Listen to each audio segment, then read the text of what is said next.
নমস্কার, আমার হেসেলের গল্পতে আপনাদের সবাইকে স্বাগত। আজ আমি করব মটরশুঁটির ঘুগনি। মটরশুঁটিগুলো অনেকগুলো কেনা হয়েছিল, কিন্তু আমরা বাড়িতে ছিলাম না বলে এরকম গাছ হয়ে গেছে। আমি একটু জলে সেদ্ধ করে রেখেছি, অল্প, পুরোটা নয় কিন্তু অল্প সেদ্ধ করে রেখেছি।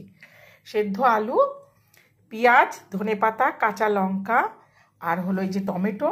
এখন গাছে আমার অনেক টমেটো, সেগুলো আমি নুন হলুদ দিয়ে সেদ্ধ করে রাখা আছে বলে এরকম রয়েছে।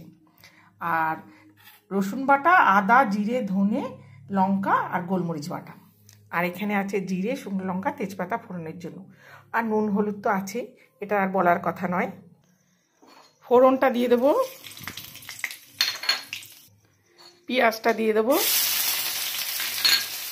পেঁয়াজটা হয়ে গেছে, মশলাটা দিয়ে দেবো। আর একটু কাশ্মীরি লঙ্কা দিয়েছি, কাশ্মীরি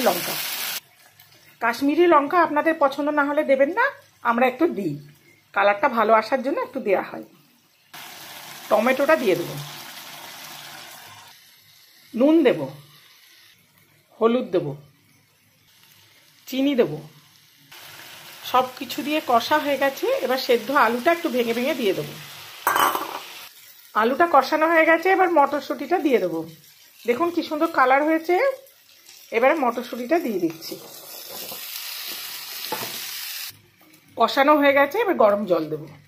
এবার 3 মিনিটে কিন্তু একটা রান্না হয় না, কিন্তু আপনারা সেই বুঝে মটরশুঁটিটা বা যেটাই কষবেন ভালো করে দেখে শুনে কষে নেবেন।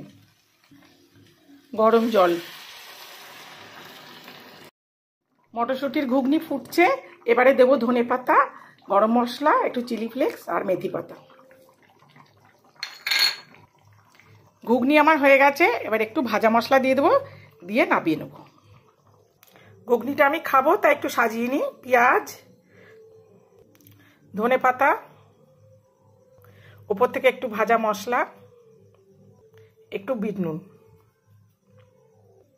একটু সেও ভাজা, ব্যাস হয়ে গেল। এবার আমি খাবো, কিন্তু আপনারাও তৈরি করে খাবেন, দেখবেন খুব ভালো হবে, টেস্টি হবে। আর ভালো লাগলে আমাকে কমেন্ট করে জানাবেন, লাইক শেয়ার কমেন্ট করে দেবেন, সাবস্ক্রাইব করে দেবেন।